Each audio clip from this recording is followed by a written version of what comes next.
Andrea Kramer, Managing Director and Head of the Global Fund Investment Team at Hamilton Lane. So good to see you at the Deal Economy event. Same here. Thank you, Rhonda. And there's so much to talk about. When it's already been a fascinating year in 2015. When you look out to next year, what are some expectations that you have? Yeah, it continues to be a really interesting time for private equity.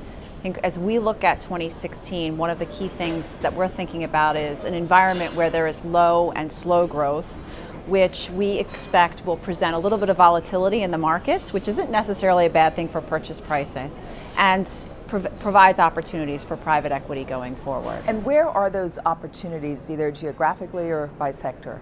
You know, for us, one of the key things we've been thinking about is how to deploy that across geographies and across sectors. We've been a bit more cautious in the US, although buyout at the small end continues to be an interesting opportunity. We see new and interesting opportunities in Europe. That is an area where we focused, and if you think about kind of our red light, yellow light, green light, it's more green light for the small end of Europe on the buyout side. In the current market environment, is it more favorable for PE, would you say, than in years past? It's definitely a changing market. Yeah, it is a changing market. I would say, you know, given the fact that there is going to be low or slow growth, I wouldn't say that it continues to provide huge, robust opportunities. The fact that the credit opportunities have been so robust over the last year, and frankly over the last 7 years, have provided a really good backdrop for private equity investors to get their deals done and to get it done pretty cheaply and with very low covenants. Our expectation is that may taper off as the interest rate hike is looming, and expect that it will actually occur.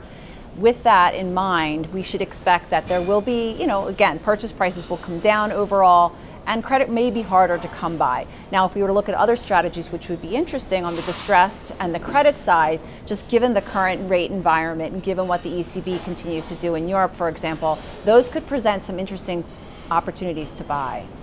This is an asset class in which people make money.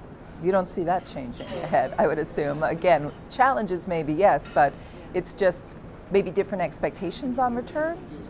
Yeah, I think expectations on returns from an LP perspective have not changed. They continue to be that 2 and 20 expectation. Overall, the performance continues to provide, mid-type returns, mid-teen returns on the IRR side on a net basis. I think, as we look at aggregate performance over the last 10 years, that has been the aggregate or general performance overall, and it continues to deliver from a private equity standpoint. Is there a potential roadblock for PE in 2016?